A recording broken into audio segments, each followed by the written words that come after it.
You ask Tiger to solve. This deals with linear equations with one unknown.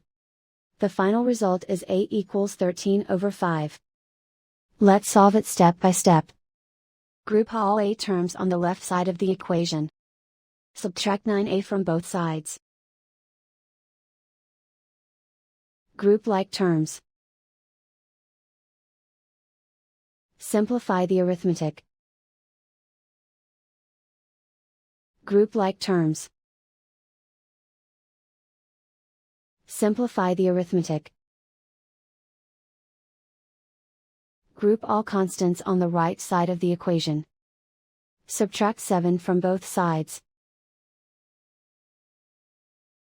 Simplify the arithmetic.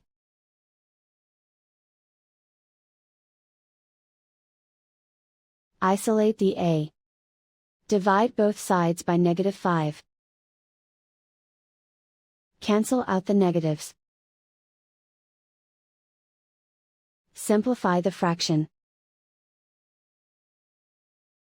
Cancel out the negatives.